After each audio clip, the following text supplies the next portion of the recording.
Hi hello నమస్తే welcome to Q News మీ సిద్ధగాని సుదర్శన్. ఇక మొత్తం మీద ఇక్కడ పట్టభద్రుల ఎమ్మెల్సీకి సంబంధించి ఉత్కంఠ కొనసాగుతూ ఉంది. అయితే ఈ నేపథ్యంలో మొత్తం మీద గెలుపు ఎవరిదనే దానిపైన ప్రధానంగా చర్చనీయాంశంగా మారింది. అయితే మొత్తం మీద ఇక్కడ ఇప్పుడు మూడో స్థానంలో ఉన్నటువంటి ప్రసన్న హరికృష్ణ ఇక ఎలిమినేషన్ ప్రక్రియ అనేటువంటి కొనసాగుతూ ఉంది. ఈ నేపథ్యంలో ఎవరు గెలుస్తారు, తర్వాత ఎవరు ఇప్పుడు ఈ ఎమ్మెల్సీ స్థానాన్ని కైవసం చేసుకుంటారనే దానిపైన ప్రధానంగా చర్చనీయాంశంగా మారింది. అయితే ఈ నేపథ్యంలో కరీంనగర్, ఆదిలాబాద్, నిజామాబాద్, మెదక్ సంబంధించినటువంటి పట్టభద్రుల ఎమ్మెల్సీ నుంచి ఇక్కడ ప్రధాన పార్టీల నుంచి ముగ్గురు అభ్యర్థులు పోటీ చేసిండ్రు. ఎవరు ఇక్కడ భారతీయ జనతా పార్టీ నుంచి అంజిరెడ్డి, తర్వాత ఇక్కడ కాంగ్రెస్ పార్టీ నుంచి ఆల్ఫోర్స్ నరేందర్ రెడ్డి, తర్వాత బీఎస్పీ నుంచి ఇక్కడ ప్రసన్న హరికృష్ణ. వీరితో పాటు ఇంకా చాలామంది కూడా అంటే ఇంకా 53 మంది, మొత్తం 56 మంది ఇందులో పోటీ చేసిండ్రు. పోటీ చేసిన తర్వాత మరి ఎవరు గెలుస్తారు, ఎవరు ఓడిపోతారు అనే దానిపైన ప్రధానంగా ఒక ఉత్కంఠ ఫస్ట్ నుంచే ఉండే. అయితే భారతీయ జనతా పార్టీ ఈ ఎన్నికను అంటే ఇక్కడ ఎమ్మెల్సీ ఎన్నికలకు సంబంధించి భారతీయ జనతా పార్టీ ఒక ప్రతిష్టాత్మకంగా తీసుకుంది. అది ప్రధానంగా ఉత్తర తెలంగాణకు సంబంధించినటువంటి అంటే ఇక్కడ ప్రధానంగా ఇక్కడ కరీంనగర్, నిజామాబాద్, ఆదిలాబాద్, తర్వాత మెదక్కి సంబంధించి ప్రధానంగా ఒక ప్రతిష్టాత్మకంగా తీసుకుంది. అందులో భాగంగానే అక్కడ ఉన్నటువంటి ఎంపీలు కానీ, తర్వాత అక్కడ ఉన్నటువంటి భారతీయ జనతా పార్టీ నాయకులు కానీ, రాష్ట్ర నాయకత్వం కానీ ప్రధానంగా ఈ ఎమ్మెల్సీ ఎన్నికలపైన దృష్టి పెట్టింది. ఎప్పటి నుంచి దృష్టి పెట్టింది అంటే ఇక్కడ ఎమ్మెల్సీ ఎన్నికలు ఎప్పుడైతే ప్రక్రియ ప్రారంభమవుతుందో, ప్రక్రియ ప్రారంభం అంటే ఓటరు నమోదు కాడి నుంచి ఇక్కడ వీళ్ళు అంటే భారతీయ జనతా పార్టీ ప్రధానంగా దృష్టి సారించింది. అంటే ఓటర్ నమోదు కార్యక్రమాన్ని చేపట్టడం, దాని ద్వారా అంటే భారతీయ జనతా పార్టీ వాళ్ళు చేపడతారు కాబట్టి భారతీయ జనతా పార్టీకి కొంతవరకు ఫెచ్చింగ్ ఉండేటువంటి అవకాశం ఉంటుంది. అంటే ఎవరైతే ఓటర్ నమోదు చేసుకోరో వాళ్ళ వివరాలు తీసుకొని ప్రత్యేకంగా వాళ్ళ దగ్గరికి వెళ్ళి వాళ్ళని కన్విన్స్ చేసి ఓటర్ నమోదు చేయడం ద్వారా కొంతవరకు వాళ్ళ దగ్గర ఇక్కడ భారతీయ జనతా పార్టీ పైన ఒక మంచి సానుకూల దృక్పథం ఉంటుంది. అట్లా వాళ్ళు ప్రారంభించారు. ఆ తర్వాత ఇక్కడ అది ప్రచార కార్యక్రమాలు కానీ, తర్వాత హోర్డింగ్స్ కానీ, తర్వాత అన్ని రకాలుగా వాళ్ళు ప్రయత్నాలు చేసిండ్రు. మరొక కలిసి వచ్చేటువంటి అంశం ఏంటంటే ఇక్కడ ప్రధానంగా అంజిరెడ్డి గెలిచేటువంటి అవకాశాలు ఎక్కువగా కనిపిస్తూ ఉన్నాయి. ఇప్పుడు 48వ రౌండ్ పూర్తయిన తర్వాత దాదాపు ఒక 5,000 పైచిలకు ఓట్ల ఆధిక్యంలో ఎవరు ఇక్కడ అంజిరెడ్డి ఉన్నాడు. అంటే భారతీయ జనతా పార్టీకి చెందినటువంటి అభ్యర్థి అంజిరెడ్డి 5,000 పైచిలకు ఓట్ల ఆధిక్యంలో కొనసాగుతూ ఉన్నాడు. కాబట్టి ఈ నేపథ్యంలో ఏమవుతుంది, ఇప్పుడు ఇక్కడ 71,437 ఓట్లు ఎవరికి నరేందర్ రెడ్డి ఊట్కూరు అంటే ఇక్కడ ఆల్ఫోర్స్ నరేందర్ రెడ్డికి వస్తే చిన్నమైల్ అంజిరెడ్డికి 77,062 ఓట్లు వచ్చినాయి. ఇక తర్వాత ప్రసన్న హరికృష్ణ బీఎస్పీ నుంచి పోటీ చేసినటువంటి ప్రసన్న హరికృష్ణకు 61,636 ఓట్లు వచ్చినాయి. అయితే ఇంకా ఈ ప్రసన్న హరికృష్ణకు సంబంధించినటువంటి ఎలిమినేషన్ ప్రక్రియ కొనసాగుతూ ఉంది. అయితే ఈ నేపథ్యంలో మరి ఇప్పుడు ప్రసన్న హరికృష్ణకు సంబంధించినటువంటి ఓట్లు అంటే ఇక్కడ 5 నుంచి 6,000 ఓట్లు తేడా ఉంది.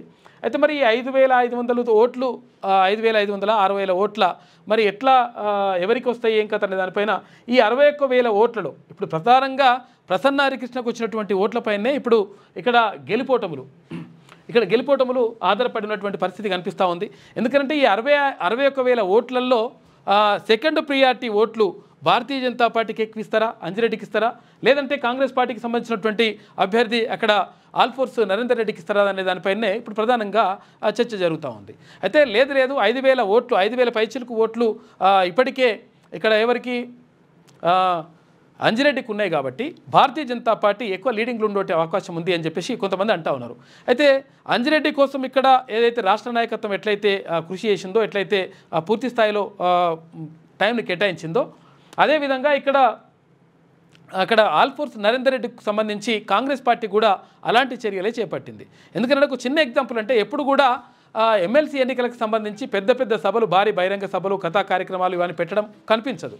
కానీ ముఖ్యమంత్రి రేవంత్ రెడ్డి ప్రధానంగా ఈ ఎన్నికపైన దృష్టి సారించి ఈ నరేందర్ రెడ్డి కోసం అంటే కాంగ్రెస్ పార్టీ గెలుపు కోసం అక్కడ 3 సభలు పెట్టిండు. 3 సభలు పెట్టి ప్రత్యేకంగా ఈ ఎమ్మెల్సీ ఎన్నికల కోసం మాట్లాడినటువంటి నేపథ్యంలో ఒకవేళ నరేందర్ రెడ్డి గెలవకపోవచ్చు, గెలిచినా గెలవకపోయినా పెద్దగా మాకు కాంగ్రెస్ పార్టీకి పోయేదేం లేదు.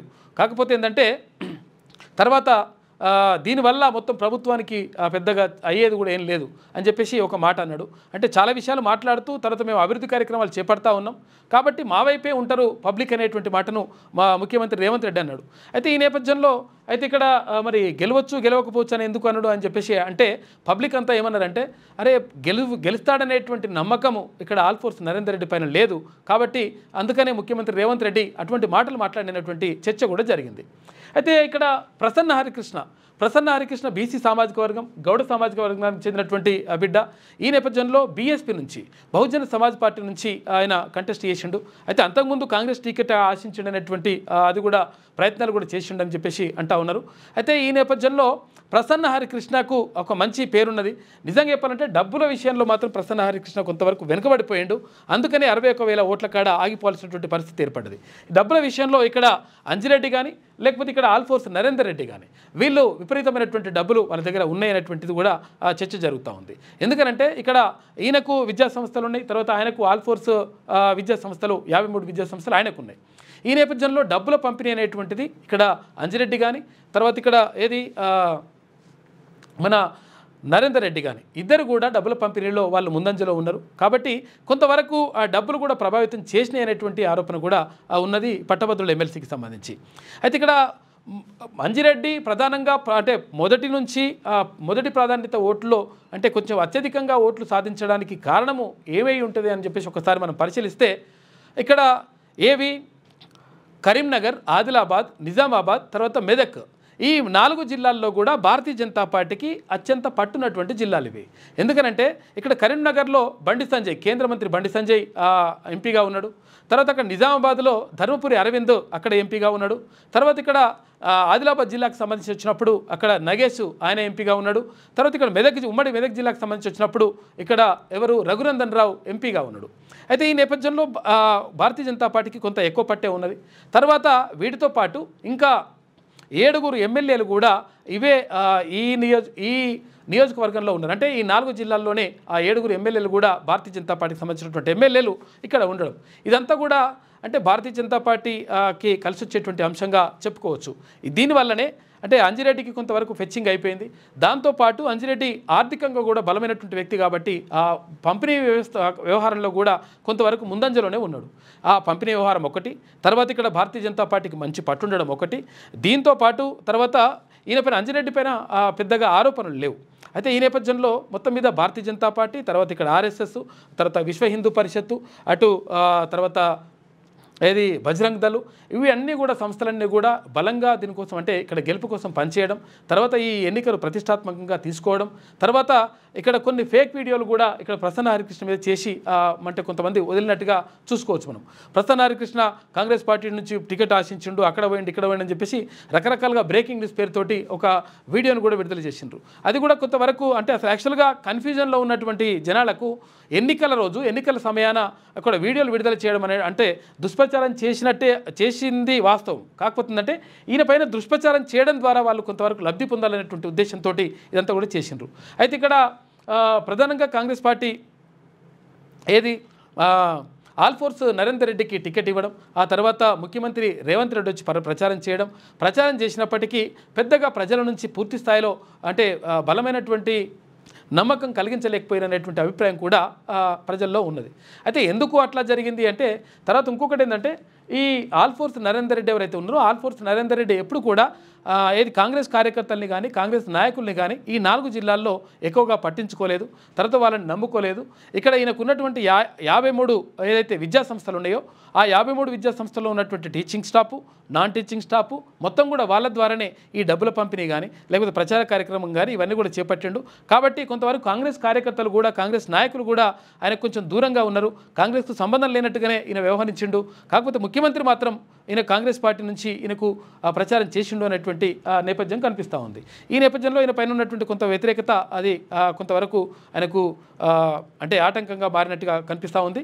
అయితే ఇక్కడ ప్రసన్న హరికృష్ణకు సంబంధించి మాత్రం మనం చూసుకున్నప్పుడు ప్రసన్న హరికృష్ణ బీసీ సామాజిక వర్గం, అందులో గౌడ సామాజిక వర్గానికి చెందినటువంటి బిడ్డ. అయితే ఈ నేపథ్యంలో ఇక్కడ బహుజన సమాజ్ పార్టీ నుంచి పోటీ చేసిండు. ప్రధానంగా బీసీ వేవ్ నడుస్తున్నటువంటి నేపథ్యంలో ఇక్కడ బీసీల ఓట్లతో పాటు అక్కడ బహుజన సమాజ్ పార్టీ కాబట్టి ఎస్సీ, ఎస్టీ తర్వాత మైనార్టీల ఓట్లు కూడా తీసుకోవచ్చు అనేటువంటి ఒక అంచనాలతోటి ముందుకొచ్చిండు. తర్వాత నిజంగా కూడా ప్రసన్న హరికృష్ణకు మంచి పేరు ఉన్నది. అంటే ఎక్కడ కూడా ఆయనకు అంటే చెడ్డ పేరు లేదు. తర్వాత ఎక్కడ కూడా ఆయనకు మంచి అంటే ఒక విజ్ఞానవంతుడు, తర్వాత అన్నీ తెలిసినటువంటి వాడు, సమాజం పైన మంచి అవగాహన ఉన్నది, సమాజానికి ఎంతో కొంత చేయాలనేటువంటి దృక్పథం ఉన్నది అనేటువంటి నేపథ్యం ఇక్కడ ప్రసన్న హరికృష్ణకు ఉన్నది. కాబట్టి ఈ 61,000 ఓట్లు రావడానికి కారణం కూడా ఇదే కారణం. తర్వాత ఇక్కడ ఈ అంజిరెడ్డికి సంబంధించినప్పుడు ఇక్కడ పార్టీ తర్వాత ఇవన్నీ కూడా విషయాలు వచ్చేసినాయి. అయితే విషయం ఏంటంటే ఇంక కొంతమంది అభిప్రాయపడుతున్నట్టు వాళ్ళ ప్రకారం ఏమవుతుంటుందంటే 28,000 ఓట్లు చెల్లని ఓట్లుగా మిగిలిపోయినాయి. ఈ 28,000 ఓట్లు ఒకవేళ ఓట్లు చెల్లుబాటై నిజంగా ఒకవేళ అవి కరెక్ట్గా ఓట్లు వేసి ఉంటే మరి ప్రథమ ప్రాధాన్యమో లేకపోతే ద్వితీయ ప్రాధాన్యమో ప్రసన్న హరికృష్ణకు వచ్చేది. కాబట్టి ఒకవేళ ఈ 61,000 ప్లస్ 28,000 28,000లో 20,000 వచ్చినా కానీ ఆటోమేటిక్గా అయిన 81,000కి వెళ్ళేవాడు అనేటువంటి ఒక చర్చ కూడా జరుగుతూ ఉంది. ఏది ఏమైనప్పటికీ ఇప్పుడు అంటే గెలిచేటువంటి అవకాశాలు ఇప్పుడు ప్రసన్న హరికృష్ణ ఎలిమినేషన్ ఆల్రెడీ అయింది, స్టార్ట్ చేసింది. కాబట్టి ఇప్పుడు గెలిచేటువంటి అవకాశాలు ఎవరికి ఉన్నాయి అనుకుంటే ప్రధానంగా ఇక్కడ అంజిరెడ్డికే కనిపిస్తూ ఉన్నాయి. భారతీయ జనతా పార్టీ బలంగా పనిచేయడం, తర్వాత ఇవన్నీ కూడా అంజిరెడ్డికి కలిసి వచ్చేటువంటి అంశాలుగా మనం చూసుకోవచ్చు. ఒకసారి మనం అంజిరెడ్డికి సంబంధించినటువంటి అంశాలు మనం పరిశీలించినప్పుడు మనం ఇక్కడ చూసుకోవచ్చు. ప్రధానంగా ముగ్గురు అభ్యర్థులు పోటీని నెలకొనడంతో రెండవ ప్రియారిటీ ఓట్లను లెక్కించడం అనివార్యమైంది. అయితే పట్టభద్రుల నియోజకవర్గ స్థానానికి పోస్టల్ బ్యాలెట్తో కలిపి మొత్తం 2,52,100 ఓట్లు పోలవగా అందులో 28,000 ఓట్లు చెల్లుబాటు కానిగా గుర్తించారు. మొత్తం చెల్లుబాటు అయినవి 2,24,000 ఓట్లు ఉండగా మరోసారి రిటర్నింగ్ అధికారి కలెక్టర్ క్షుణ్ణంగా పరిశీలించి కౌంటింగ్ టేబుళ్లపైకి పంపించేశారు. అయితే ఇప్పటికే ఉమ్మడి కరీంనగర్, నిజామాబాద్, ఆదిలాబాద్, మెదక్ నియోజకవర్గాల టీచర్స్ ఎమ్మెల్సీ స్థానంలో గెలిచిన భారతీయ జనతా పార్టీ పట్టభద్రుల స్థానంలో కూడా జయకేతనం ఎగరవేసే అవకాశాలు ఎక్కువగా కనిపిస్తున్నాయి. ఇవాళ సాయంత్రం అంటే ఇవాళ కొద్దిసేపట్లో తుది ఫలితాలు రావచ్చు. అయితే ప్రజలకు పెద్దగా పరిచయం లేని అభ్యర్థులతో బీజేపీ గట్టి పోటీ ఇస్తుందా అని పోలింగ్ ముందు చర్చ జరిగినప్పటికీ ఊహించని విధంగా ఫలితాలు రావడంతో బీజేపీ శిబిరంలో ఆశలు చిగురించాయి. ఇక పట్టాంచెరు నియోజకవర్గానికి చెందినటువంటి అంజిరెడ్డి రియల్ ఎస్టేట్, ఇతర వ్యాపారాలు చేస్తూ ఈ పట్టభద్రుల ఎమ్మెల్సీ ఎన్నికల్లో పోటీ చేసిన అభ్యర్థుల్లో ఆర్థికంగా వెరీ వెల్ అని చెప్పవచ్చు. ఇక గతంలో అంజిరెడ్డి కుటుంబం పలుమార్లు రాజకీయ అవకాశాల కోసం ప్రయత్నించి విఫలమయ్యారు. అయితే గతంలో చిన్నమైలు అంజిరెడ్డి ఓసారి పటాన్చెరు నియోజకవర్గం నుంచి ఇండిపెండెంట్గా పోటీ చేసి 10,000 పైచిలుకు ఓట్లతో సరిపెట్టుకున్నట్లు తెలుస్తోంది. అయితే పీఆర్పీ నుంచి బీజేపీలో చేరి తదనంతరం కాంగ్రెస్ పార్టీలో చేరి తిరిగి కమలం గూటికి వచ్చినటువంటి అంజిరెడ్డికి బీజేపీ ఇచ్చిన అవకాశంతో శాసనమండలిలో అడుగు పెట్టబోయే అవకాశాలు ఉండడంతో బీజేపీ శ్రేణుల్లో కొంతవరకు ఉత్సాహాన్ని నింపుతూ ఉంది. ఇక పట్టభద్రుల ప్రభావితానికి కారణాలు ఇవి. బీజేపీ అభ్యర్థిని పట్టభద్రులు విశ్వసించడానికి పలు అంశాలు కారణమై ఉండొచ్చు. 4 ఉమ్మడి జిల్లాల్లో 4 పార్లమెంటు స్థానాల్లో కూడా బీజేపీ ఎంపీలే ఉండడం కలిసి వచ్చిందనే చెప్పవచ్చు. బీఆర్ఎస్ పోటీలో లేకపోవడం కూడా ఒక కారణమైతే ప్రస్తుతం రాష్ట్రంలో ప్రధాన ప్రతిపక్షంగా బీజేపీ ఉండడం, నిజామాబాద్ జిల్లా కేంద్రంగా పసుపు బోర్డును ఏర్పాటు చేయడం కలిసి వచ్చాయని చెప్పవచ్చు. అలాగే మధ్యతరగతి కుటుంబాలకు 12 లక్షల వరకు ఐటీ వెసులుబాటు కల్పించడం సమస్య ఉద్యోగస్తులను సంతృప్తి పరిచినట్లయింది. ఇక సంస్థాగతంగా బీజేపీకి సంబంధించి సంఘాలు నిస్వార్థంగా పనిచేయడం, వ్యక్తిగతంగా అంజిరెడ్డి సామాజిక కార్యక్రమాల్లో ముందంజలో ఉండడం, 4 ఉమ్మడి జిల్లాల వ్యాప్తంగా అధినాయకత్వం మద్దతుతో విస్తృతంగా ప్రచార కార్యక్రమాలు నిర్వహించారు. ముఖ్యంగా కరీంనగర్ జిల్లా కేంద్రంలో బీజేపీ ఎంపీ బండి సంజయ్ కేంద్ర హోంశాఖ సహాయ మంత్రిగా ఉండడం కలిసి వచ్చేటువంటి అంశంగా చెప్పుకోవచ్చు. అయితే ఇక్కడ ఎలిమినేషన్ ప్రక్రియలో వీళ్ళందరూ కూడా ఎలిమినేషన్ అయిపోయినారు. వీళ్ళు 23 మంది. అయితే మొత్తం మీద వీళ్ళందరూ కూడా ఎలిమినేషన్ ప్రక్రియ అంతా కూడా కొనసాగింది. మొత్తం మీద ఇక్కడ అంజిరెడ్డికి కలిసి వచ్చేటువంటి అంశాలు ఇవైతే మొత్తం ఇక్కడ కర్ణుడి సావుకి 1,00,000 కారణాలు అన్నట్టు ఇక్కడ ఆల్ఫోర్స్ నరేందర్ రెడ్డి కానీ తర్వాత ఇక్కడ ఎవరు ప్రసన్న హరికృష్ణకి కానీ ప్రసన్న హరికృష్ణనే గెలుస్తాడు, ప్రసన్న హరికృష్ణకే మంచి ప్రజల్లో ఇమేజ్ ఉందనేటువంటి ఒక టాక్ కూడా నడిచింది. అయితే డబ్బుల ప్రభావాన్ని మాత్రం ప్రసన్న హరికృష్ణ పూర్తి స్థాయిలో తట్టుకోలేకపోయాడు. డబ్బుల పంపిణీలో ఆయన కొంతవరకు వెనుకబడి ఉండరు అని చెప్పేసి అంటా ఉన్నారు. అయితే ఇప్పుడు వచ్చినటువంటి 61,000 ఓట్లు కూడా ఏది ప్రసన్న హరికృష్ణకు నిస్వార్థంగా అంటే ఎవరైతే పట్టభద్రులు ఉన్నారో పట్టభద్రులు నిజాయితీగా వేసినటువంటి ఓట్లుగా చెప్పుకోవచ్చు అని చెప్పేసి కొంతమంది అంటా ఉన్నారు. అయితే మరోవైపు కాంగ్రెస్ పార్టీకి సంబంధించి ఇక్కడ అల్ఫోర్స్ నరేందర్ రెడ్డి కూడా డబ్బుల ప్రవాహ విషయంలో భారీగానే ఖర్చు పెట్టినటువంటిది ఉంది. తర్వాత ఇక్కడ అంజిరెడ్డి కూడా ఖర్చు పెట్టిండు.